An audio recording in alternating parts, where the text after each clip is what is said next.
I know you guys did something similar last year, and I've seen the video of it, which was really cool. But here I am. I'm Van Allen Plexico, and I am here to moderate. So I'll introduce myself real quick, and I'll let you guys go down the line and do so. I am a professor of history and political science at Southwestern Illinois. I'm the host of way too many podcasts, the White Rocket Babylon 5 Review podcast, the On Her Majesty's Secret podcast, White Rocket podcast, among others. And I'm the author of 20 novels, and here's number 20, Valence V, Giant Robots and Giant Monsters. But enough about me. That's the last thing I'm going to say about me as far as I'm concerned. We are joined by three folks who are both creative individuals on their own, but also descended from folks that are creative. And we're going to talk about the whole process and that whole world a little bit today. So, Phillip, you want to start out and introduce yourself? Good afternoon, everyone. Phillip Pournelle. The reason why I'm on the panel is my father is a science fiction author, and grew up at conventions. I just remember traipsing across the country from convention to convention, living in hotels for a periodic. Since then, I joined the Navy. I served 26 years in the United States Navy as a surface warfare officer. I drove ships. I also did modeling simulation and war games while in uniform, and now I do the same out of uniform with a defense contractor. And I write on the side. I contributed to my dad's last book in the Janissary series. It's not the end of the series, but that was the last book he wrote in it. I worked on the sequel to that. And I also have a short story here in this anthology, Robo Soldiers, Thank You for Your Servos, the dad joke. I wrote a short story as part of the collection, Conflicts between the United States and China regarding Taiwan, and I was surprised when the Department of Defense signed off on letting me publish it. So. I'm Mira Plexico. I'm that dude's daughter. And I'm 14 and I like writing stuff, and that's pretty much it. I'm Gracie Palmer. I'm the daughter of James Palmer. I'm 13. I like to cosplay. Oh. That was the night the lights went out in Georgia. Jeez, Gracie. Hey, that wasn't it's your fault. Electricity is still on. The electricity is on, but it's just not the lighting. It's on the hall, yeah. In this room. This is my 25th Dragon Con. I've never had the lights go off before, so this is new. Is there a panel over here? Did somebody lean up against something, maybe? Oh. In the back. Here's the front ones. You're halfway there. Just like Bon Jovi. Nope. Going. We're going back. Back up. Oh my god. Where's the front lights though? Is there like a kill switch that we didn't know? That's something like a timer, or we don't have enough people in the room. There's a panel. Yeah, That one you have to log in, so.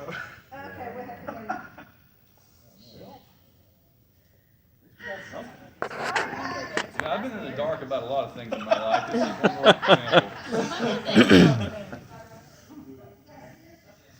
My flashlight, I'm just like Ghost Story. Good story on the campfire. Okay, well, I should take a picture of you guys. This was hilarious. This is funny. It's a dark and lonely night. There's something over here all lit up. Is that part of the controls? Or Whoever investigated that said that there's a login block. I think that's the soundboard for the mics back there. There's also a panel on the wall, but it says log in when I tapped it. So. Usually those kind of light panels. Yeah, it's not bringing those front ones up. Oh, I think the lady who's running the room is gone off by the hotel staff. So. Well, anyway, we do have our microphones, so I guess we can keep going, and you just have to guess who's speaking. Oh my god. Just encourages us to come up closer. You wanted to read ghost stories. So, do y'all want to continue, or you want to just wait? Certainly. All right. Yes, like that. So, I'm thinking that there's really three. Really? Oh. Okay. Oh, seriously? Oh, Hey! there There it goes. Nobody touch anything. Touch everything. Okay.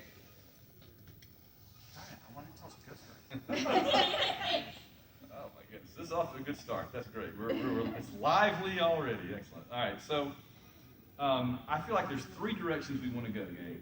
We want to talk about influences, kind of what's gone into you, and then accomplishments, what you've kind of done with that, if anything, or and then aspirations. You want to go with what do you want to do? And that might take 5 minutes. It might take the whole time. We'll see. So, Gracie, what kind of things do you love in terms of reading or wherever else you get your entertainment, you get your information, and why? Wait, what's the question? What kind of things do you love to read? Come on. Are you serious? What? What the heck? Are they going from my house? Somebody doesn't want us to do that. No, you're cursed. It's a haunted family. Anyone here? Hello? House with a ghost? Wait, I thought there were just 3 of you on the panel. There's 4 people. No, I'm kidding.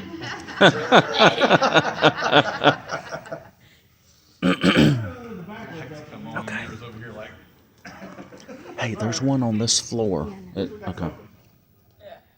It's so bizarre. It's hard to kind So what is it that you enjoy in entertainment? And why is that? Like in reading?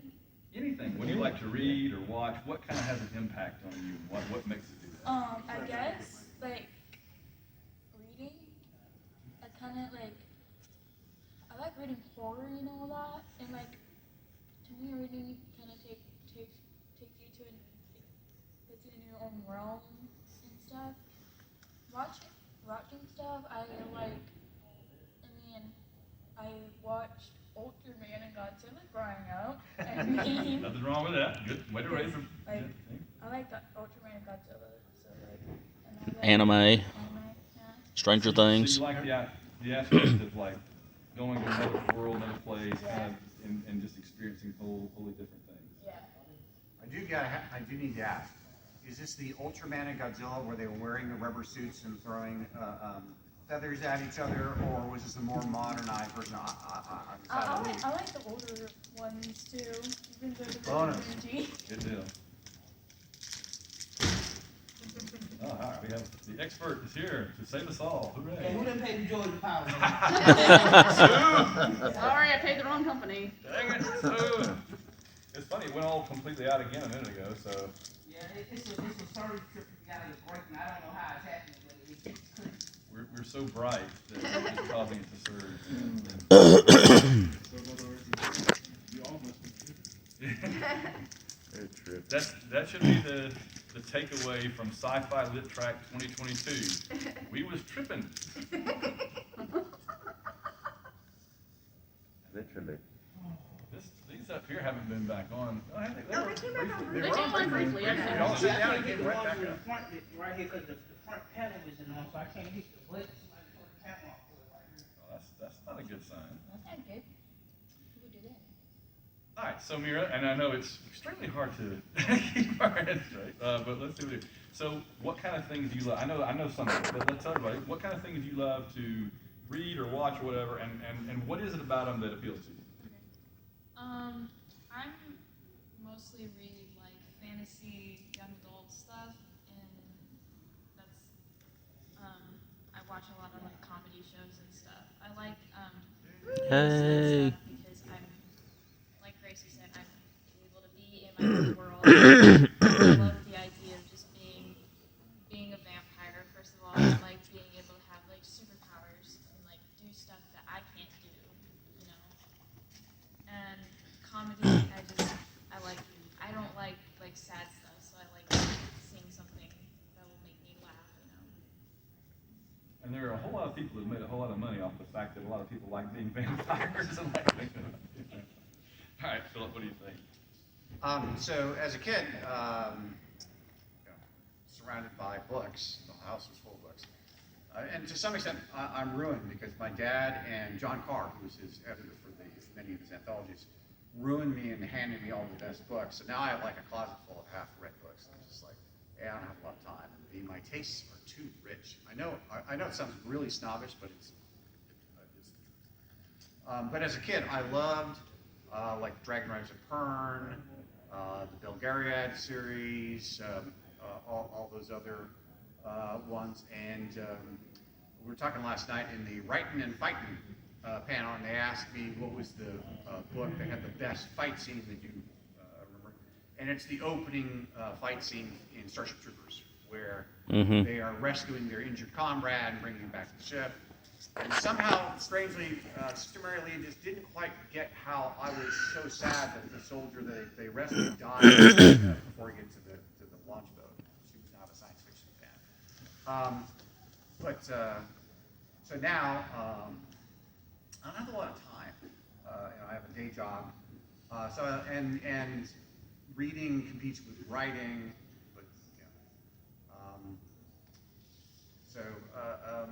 But in terms of like entertainment, I'm usually picking out westerns on the cable channel when I have free time. Okay. Well, all right. Let's pause there. So that was the second part, was why. So what is it about those particular types of stories that you find appealing? I do. It is part of the escapism, as was just described earlier, and the hope that was often in many of those books that are read, particularly the Heinlein work or the Bulgaria, etc. A great book I brought up last night was a book called The Master of the Five Magics and The Master of the Sixth Magic. I read that as a kid. It had like compact metaphysics. It didn't change. But there was certain hopefulness in those stories. And in my later career, one of the reasons why I joined the Navy is I wanted to become an astronaut. Turns out I was too tall. But that was inspired by the works by Heinlein, my dad's work, etc. Okay. And we may revisit some of this, but I'm going to continue on here. So what kind of stuff, we'll go back down to Gracie. How do these influences shape the things you do now? Like what kind of things, because I'm going to ask for aspirations in a minute, but for right now, what have you actually done, or how has it affected your daily life that you love these things, or you've been around these things your whole life? I guess like I really I like reading and stuff, and if I have like free time at school, I review all my books. I have in my book bag. So. And that's pretty rare these days, unfortunately. Yeah, and it's also hard to like find other people with the same interests as you and stuff, like other kids and stuff. Like if you're like interested into Godzilla or like anime and stuff, and Ultraman and all that stuff. That's another topic we're going to revisit. Is like how did it shape your childhood, or is it currently shaping your childhood to be, to have been around different thinking and creative people, so we'll put a bookmark in that. But Mira, so in your daily life, what are your accomplishments? I know some of your accomplishments you can talk about. What kind of accomplishments and how are these things you're interested in shaped it? Tell us the ones he doesn't know. Well, I feel like since I've kind of, I've just been kind of surrounded by this sort of stuff like my entire life. I feel like, I don't really know how to answer that question. It's like, I just feel like, I'm more creative and stuff because I've been exposed to so much more stuff that's like different. Like I feel like one of the things that I really love about reading fantasy is that everything is kind of the same, but it's different. And so I feel like that's kind of started to make me like not like routine somehow. Like it's just made me, I don't know, and I don't really like normal. So what have you actually done? Well, I wrote a book, and then I wrote another book, and then I wrote another book, and it's kind of gotten out of hand now. Could be published. Oh, yeah. She's still waiting for me to read the first one, so. Yeah, I told him to read the first one like 2 years ago, and he's like, no, do this. Yeah, and then you keep saying, wait, no, here's a newer, updated version, and I'm like, oh, they're not, and then, oh, wait, here's that. All right, so, but I want to follow up on that too because, I have insights here that I don't have with the other two, so I'm going to ask this. And you have an older sister that is brilliant, just like you, but is not as much into reading, not as much into being creative in those ways, those things. So it's not just that you grew up surrounded by these things. There has to be a spark of interest on your part, right? So talk about that then. What is it that do you think? What is it that kind of drew you to the same kind of stuff that you happen to be around anyway? Similar. Well, I feel like what drew me to that sort of stuff is that, like, I mean, I've always kind of, like, been, like, oh, at what you do. I've always kind of been in awe of that, so I'm like, okay. And I feel like, along with that, I mean, I was an iPad kid. I watched TV all the time when I was little. And so I would watch, like, there's a TV show called Ruby Gloom, and it was, like, emo stuff for little kids, but it wasn't, like, you know. I think I watched that too. It was so good. It slapped. And so, like, I would watch that all the time. And Don't say that. And I just really, I feel like I saw myself in those characters, even though I was, like, 4 or 5 years old, and I, like, kind of just wanted to do that. And so I think that just kind of set the foundation for me, like, wanting to be like that, you know? I was just waiting for you to say. And then when I was like 4 and you were watching the James Bond movies with me, and before Mom found out that we watched all the James Bond movies, yeah. So you certainly have been experienced that. So Phillip, the things that you've accomplished so far in your life, whether whatever, how have the interests and the things around your dad and everything, how have that played into it and influenced the kind of directions you go on? It had enormous impact. I mean, I joined the Navy because I was inspired by a lot of these things. And then I played a lot of war games as a kid. And one of my first memories is my dad and my brother playing Starship Troopers on the floor of our living room. You know, they're playing on the game, and I'm playing with some sort of semi-remote helicopter. Emergency Squad. Remember that television show? Yes. And then Emergency Squad had a little helicopter to pick up the guy, right? So I'm playing with that while they're playing Starship Troopers over on the side. That's the earliest memory. And then I got into Dungeons and Dragons and miniatures, et cetera, et cetera. And then years later, I joined the Navy, and it's time to go ashore, and I'm going to go to the Naval Postgraduate School in Monterey. I'm like, okay, that's good. I got to pick out a class. And back then, of course, the catalog was actually a book, right? Not online. So I'm like, there's these things. Oh, sorry. So I'm reading from the course catalog, and I come across, hey, there's a class on wargaming. I can take a class on wargaming? Sure, I'll do that. Right, so I signed up for the operations analysis thing. What I didn't realize is I had to relearn calculus. Because it's applied mathematics, is what operations analysis is. It's applied mathematics in military problems. And I'm slogging through it. And then it didn't quite connect in my brain, but it did then. My dad was an operations analyst, worked for the Aerospace Corporation and Boeing, right? And so now, here's lecture number, right? Dad's stories started pouring out. But it had enormous impact of it. And he played war games as well. But the parallels between good fiction and a good war game are very much similar, particularly for hard science fiction. And incidental, because a war game is a story. It's just a story created by the participants. And just like a good novel, you have these two poles between realism and playability, and you want that nice balance in between, so the reader has a willing suspension of disbelief to get into the story, and if it's really done well, then they get into a state of flow reading it. And a good war game has those same two poles. If you make it too unreasonable, the players check out because they just don't care. It's not really particularly for the military.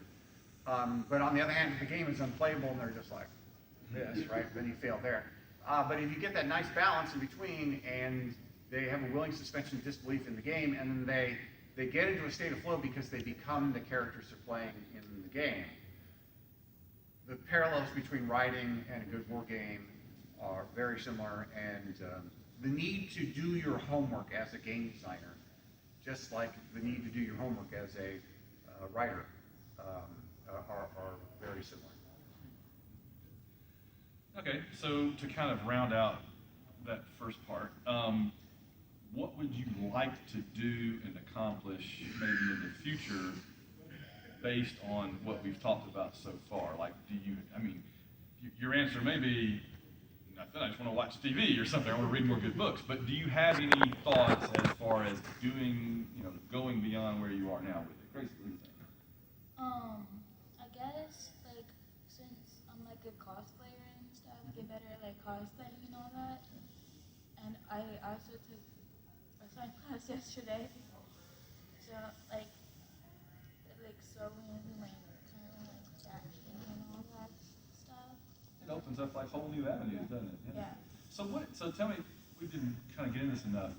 What is it about costuming and cosplay that appeals to you the most? I guess it's like you get to like be like if you have friends and like you can like be like your favorite characters from like a show or fandom that you're in, and it's kind of like fun and stuff, and you can like just be yourself with it, like because you can put your own spin on it. Yeah. And all that. Do you like the costumes where they kind of like go in a different direction and come up with variations on things? Yeah, I guess. So what is it about your dad and his creativity that folks that know him know about? How do you think that's kind of impacted you? I guess because I like to make I like to make characters and all that and stuff. And like, I've gotten into like D&D and all that, and I guess like I always like that futuristic type of stuff, like science fiction. I've always liked that futuristic style of things. Do you think that you would be into these things if he didn't take you around to conventions and stuff and all that? I don't think so. I don't know. Interesting. Okay. So, Mira, what are your kind of aspirations and going forward? What do you kind of want to do with the things that you enjoy and working on? Well, I feel like writing like books that are you have to be very creative for. I feel like I would want to get those published and stuff. But I feel like also I'm very interested in the publishing side of books and stuff because I'm very interested in how like things came to be, so like I going around to conventions and seeing all these people with their cosplays and stuff and their merch and stuff from different fandoms and stuff. I feel like I'm very interested in like, oh, these people are like they're doing something from sometimes like a book, and I'm really interested in like how that book, came out and stuff. Like these people are basically doing free marketing for these books, and it's like, oh, okay, So it just makes me hope that someday I'm able to have free marketing for my books. I just have this horrifying flash forward now that there's a day Mira becomes my editor, and she's like, no, this is no good, we're not publishing this.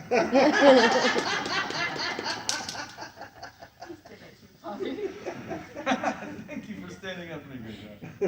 All right, so Phillip, do you have any plans going forward that we can know about? Well, I have to put myself in the category of aspiring author. I mean, I've had some short stories published, and I helped finish the memoirs, but I'm trying on the family business, but I do have a day job, and it's the balance between those two. I am working on the sequel. Hoping to turn that into Bain Books at the beginning of next year. Awesome. Its title is going to be Janissary's Road, and so yeah, I'm trying out the family business. It's always been in the back of my mind, and I would write short stories here and there, and I've written. I think I've met the 10,000 words you throw away pretty early on in my life. I've thrown away a lot of stuff, and then some other editors say you should throw this away. So yeah, And that also, similar to my dad's career, a joke that I've written a lot of science fiction. It just has no dialogue in it, and none of you will ever read it because it's classified. Right? War games analyses that I've done for the Department of Defense, examining advanced weapons concepts and things like that. So that's my joke. That I've been writing a lot. You just it's for a very select audience. You don't have the clearance level to read it. You go to Barnes and Noble and it's got like a padlock on his shelf. You're like, no, you just show your Department of Defense credentials to be able to open up that shelf. And no royalties. Well, I want to follow up then on that. So I'm curious about this, and it's nothing I know about because nobody in my family. I know I always joke, and I'm not joking, but I always joke that like, I wrote 12 science fiction novels, and my sister yawned, and then I wrote one book about Auburn football. And she's like, "Y'all, my brother wrote a book." Like, I wrote a collection of books, but see, so there was never anything on me to do anything other than just take my time, whatever. Have you felt pressure? Have you felt expectations because of who you are? Oh yeah, I mean, it's a rather large shadow to try and come out from under. Exactly. For good, for ill, for worse or better. My father is a good part of who I am. Because of or in spite of, right? That's just the way it is. And yes, you can feel feelings to your dad and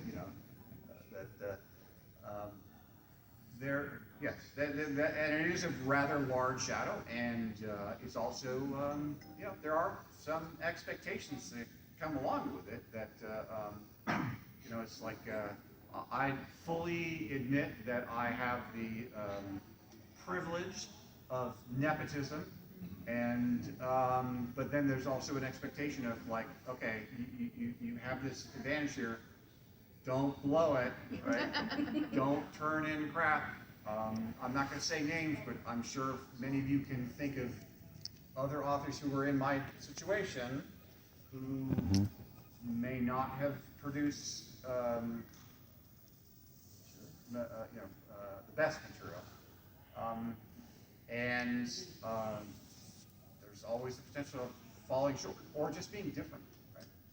Well, that's a legitimate point too, is that there's like not just the expectation that you will do something, but the expectation of what it might be like, and you might not want to do.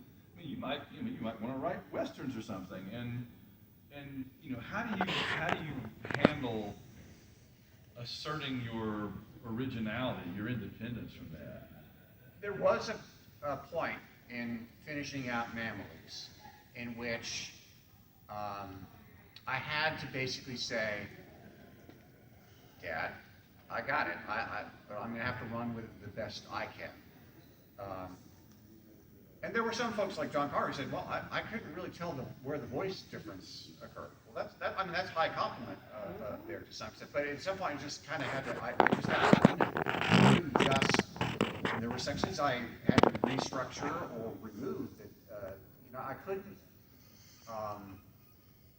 I couldn't say it was like, oh, this is holy script, I can't change it. I was just like, no, I have to go into these chapters have to be rearranged, these factors have to be redone and go forward with it. David Weber also had very good advice, particularly for the sequel, of don't want to have a pastiche of my dad.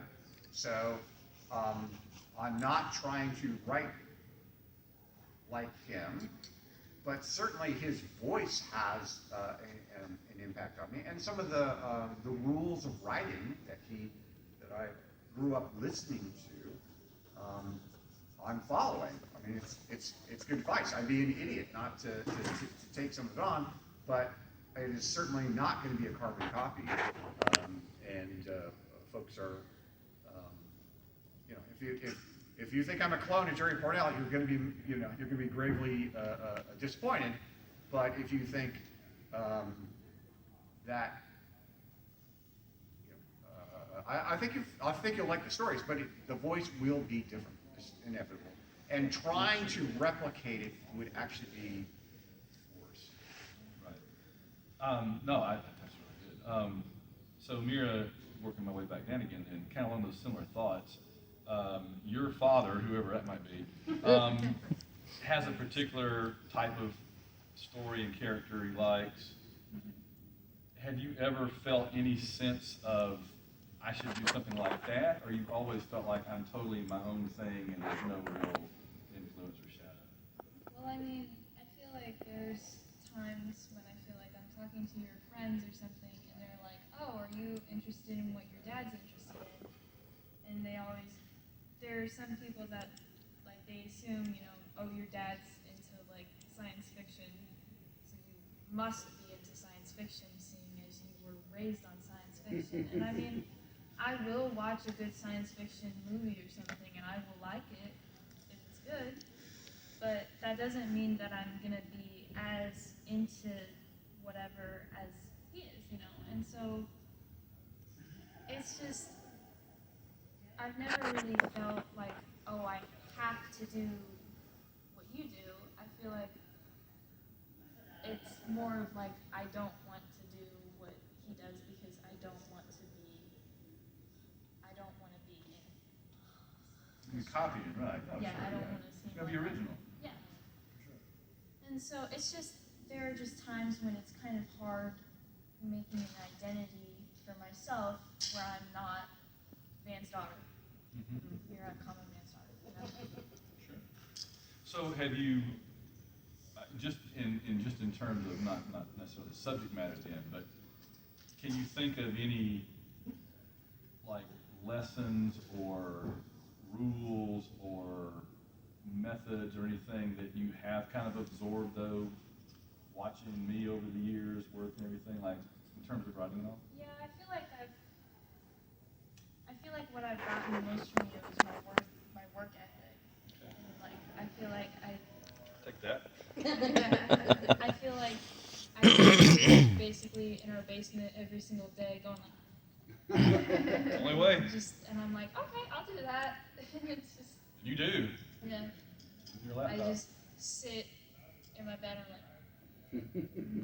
my keys they're dead. They're dead. This reminds me, going into my dad's office and watching him write, and there would be a minute, this is with older computers that was not as fast as the current, and he'd like write a whole bunch of stuff on the machine and then like sit back and then you see the scroll going, right, Don't do of that. his text appearing on the machine. Sorry, it was just No, that's- what you just described just kicked in that memory. Well, let me, before then, I'm gonna get Gracie in a second, but let me back up and think. So, just being around your dad, what kind of rules, just of writing and approaches and styles and things, what just kind of through osmosis kind of sunk into you as you were growing up? Well, Dad was a college professor and he did lecture at times. So You shut up. some of those, it's not necessarily through osmosis. It's like by repeated statement, right? Fair. Oh, here comes Good lecture point. number 23, right? That's fair. Push the button. Rules like, and some of these rules he had to learn himself. Now I've seen his trunk work, right? Which will not see the light today. In which, and there's some YouTube videos about this. Where he said, look, you can have a wild story, wild concept, but write it in a straightforward manner. None of this first-person stuff. He tried it; it didn't work. Stick with third-person, limited. Keep the time scale of your prose consistent. None of the other authors get away with it, right? They do other approaches to other perspectives, but his was just like, just stick to the normal procedures for the writing technique of, third person limited, etc.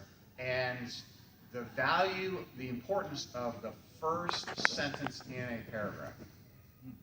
That, just like in essay writing, also in fiction, that the first sentence in a paragraph is summary of what the rest you are going to read through there. So like you're going to describe this starship, right? The first sentence should be a summation of all the other elements that you talked about, describing that starship in that first sentence, because just as a story needs a hook, essentially each paragraph, if it's going to be important, needs a hook to keep the reader on it. I've been doing wrong all these years. No, that is interesting. Good. So yeah, go ahead. I thought of another thing. By all means. Gracie, you're coming to you next. Hold your thought. Never, ever write in present tense, or you will be disowned. It's exactly what you said though, Phillip. I'm like, other people can do these things and know what they're doing and all.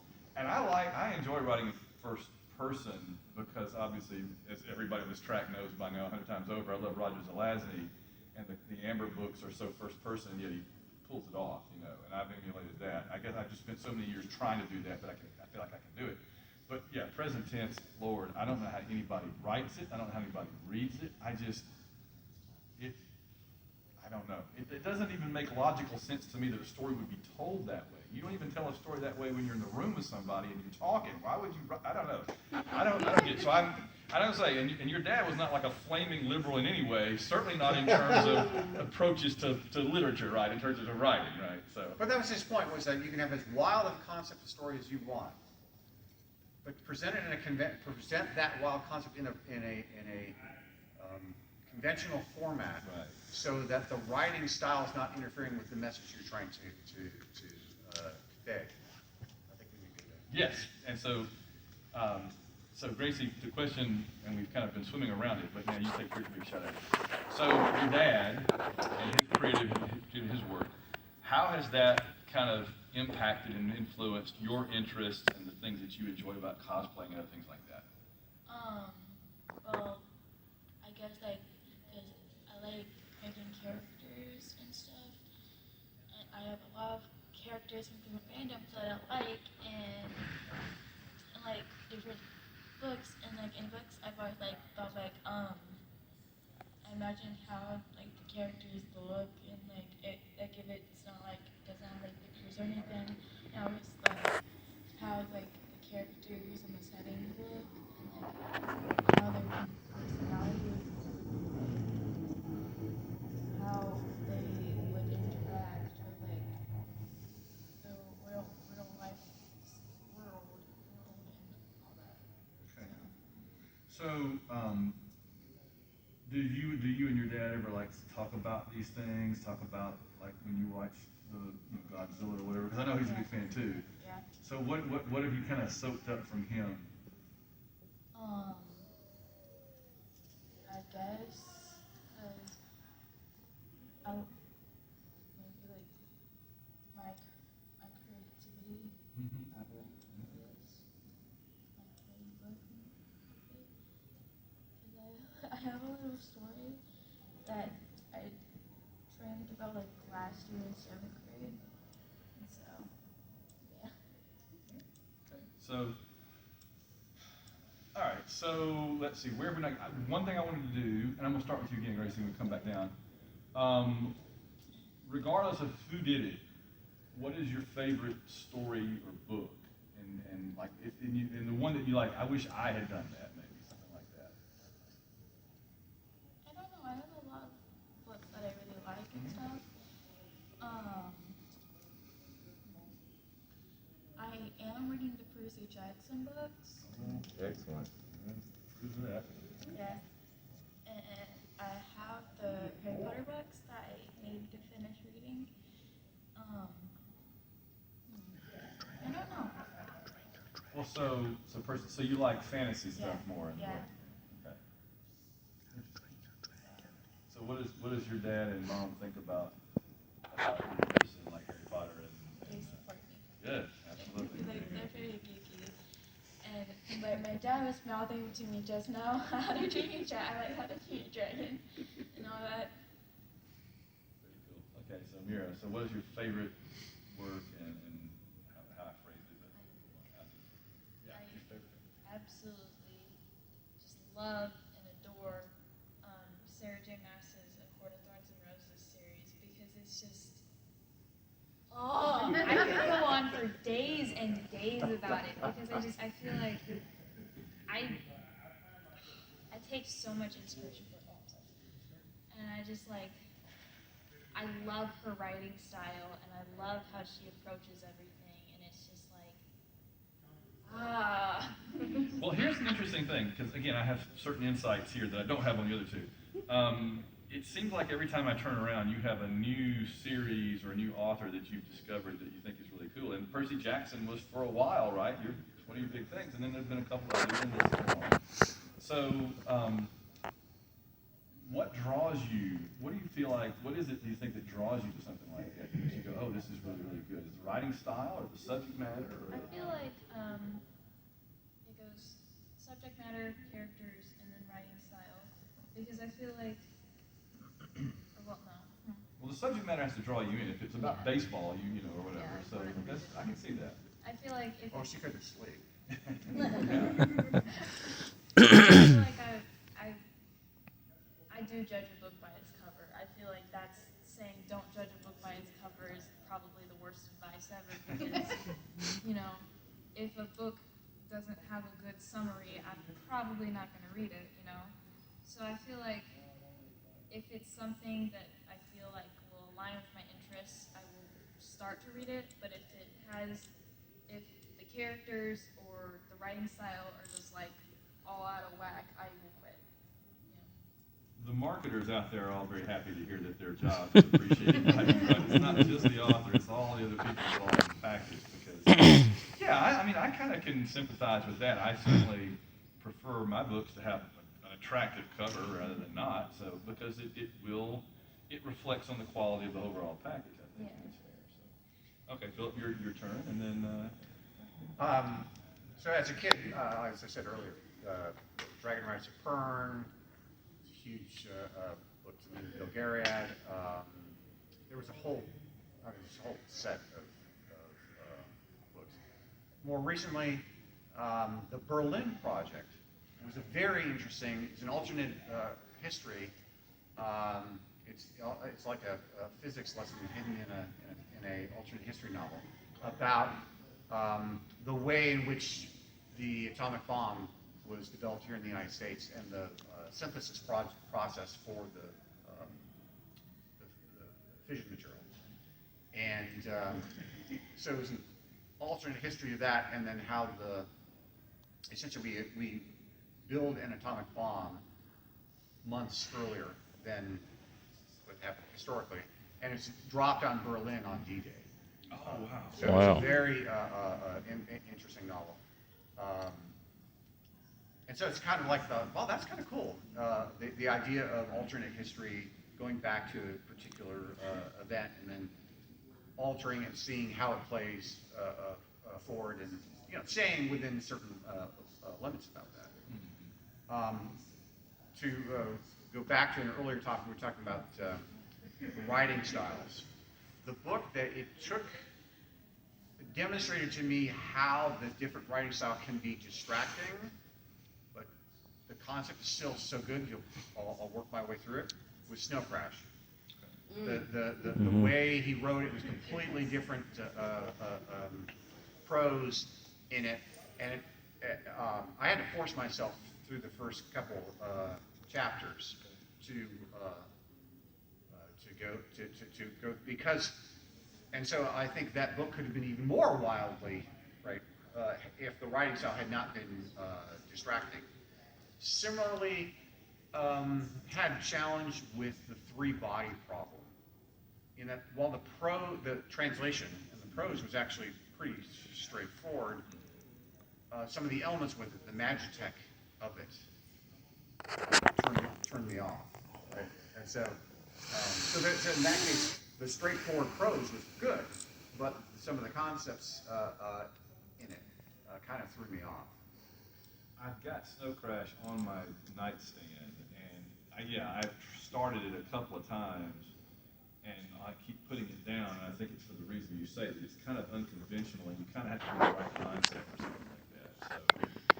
So, let me ask you two. So, Gracie, had there been a book in particular or anything else that you've come to and you wanted to like, but the way that it was presented, you kind of went, oh, I don't know if this is really for me. I guess because my dad gave me the book like that had all the joint writers of Kern in it, and once I started it, I was confused on what's happening and all that. I don't know if we were like if I was like in like a flashback or something.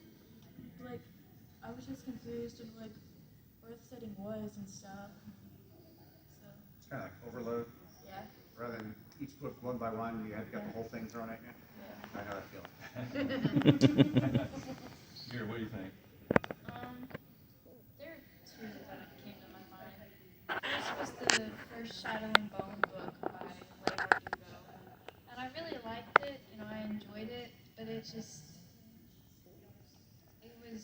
so, it felt like she was trying too hard to make it, you know, similar to like the bigger YA novels of that time. And then the second one, I think would be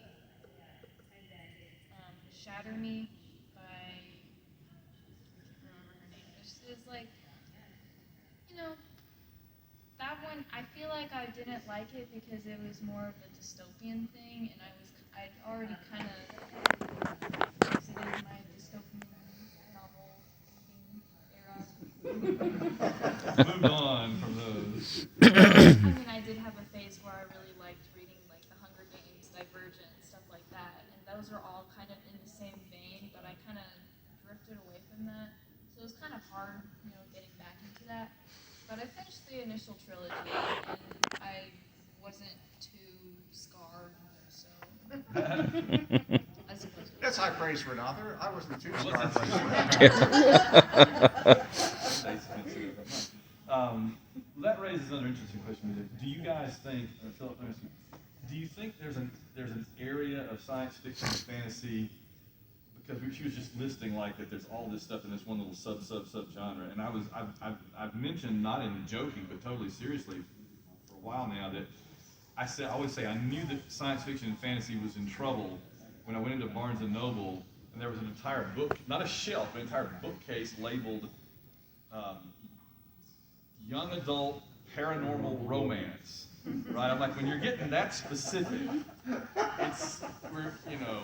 we've quit being the Roman Empire and we're Albania. You know what I mean? We're getting super Balkanized now. So, but is there an area? That's a weird metaphor. Is there an area that you feel is underserved and doesn't have enough that maybe people need to be writing in? I don't know. The economy of book writing has changed significantly since my father wrote. It's not like, you know, Lucifer's Hammer. You basically buy the house with Lucifer's Hammer, right? And so now the environment is, the good news is everyone can get published. The bad news is everyone can get published. And so for the authors, the impact of that, the economic impact, is the big names do reasonably well. Although I've been surprised by some authors that I think are reasonably famous that they're struggling. But then you want to make a living at it. I certainly cannot make a living writing full time compared to what I make as a defense analyst. I simply can't do that. My father fell into it, and that's because you have a democratization of literature, which has its advantages and disadvantages. So.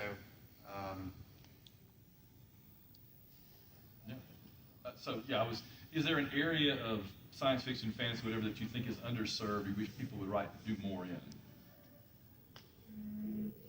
No. I feel like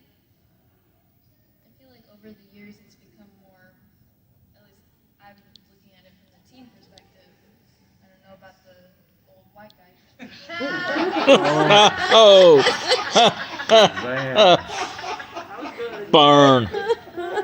Savage. Wait a minute, oh my God. No. But I feel like science fiction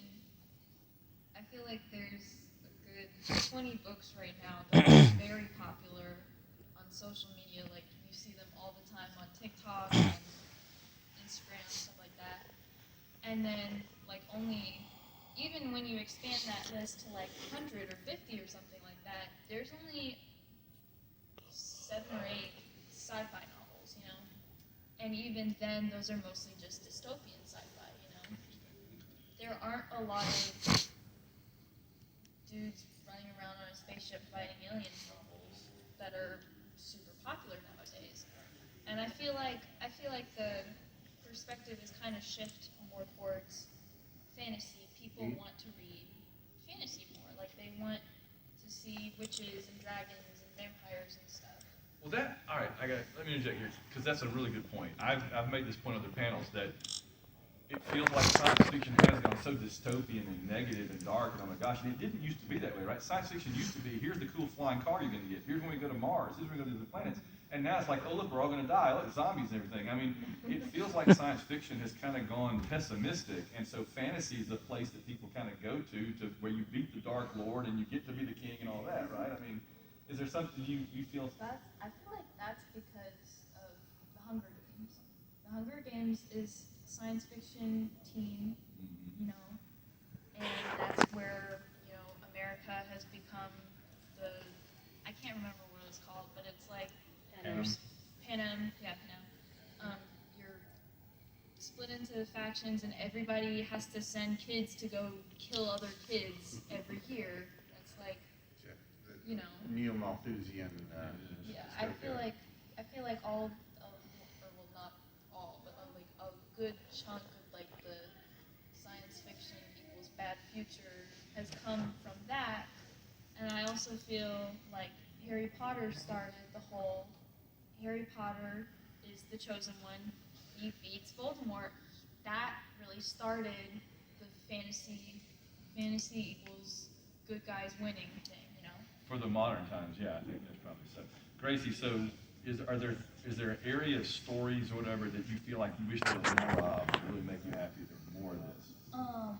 I guess because I've seen a lot of science fiction stories where like it's set in the Victorian era, like it's kind of like steampunky and stuff. Okay. Or like there's Victorian ladies fighting like sea monsters on a submarine or something, and like you never really see like like stories set in like 2044 or something, like or like where there's like and you have like flying cars and all that. I never really saw any of that. Yeah, the classic stuff like that is kind of gone. Well, Ben Lobo still did that, but he recently passed away. But he was still kind of doing that toward the end. But again, that's an older generation, and it's not really current. I want to see if there's any questions. Yeah. Well, actually, I was just going to make a thing. The Expanse, the books even, very different, like ancient stuff done really modern. What I wanted to know is if you guys could say, look, here's an example where a offspring of or relative of the deceased author has done a good job and bad job of carrying on the legacy of its parents. Yeah. So 5 minutes left. So instances of like a relative or associate of a deceased author that's done a better or worse job of kind of carrying on the legacy.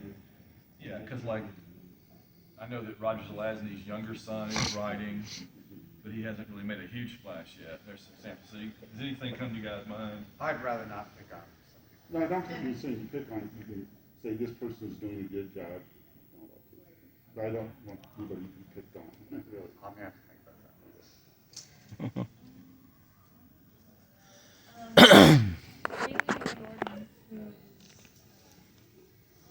Rick Riordan's younger son, I think, he is writing like short stories and stuff, and he had a thing in one of the Magnus Chase novels, and as like a little Barnes and Noble extra thing, I think. And I read that and it was very good. So go Haley Riordan.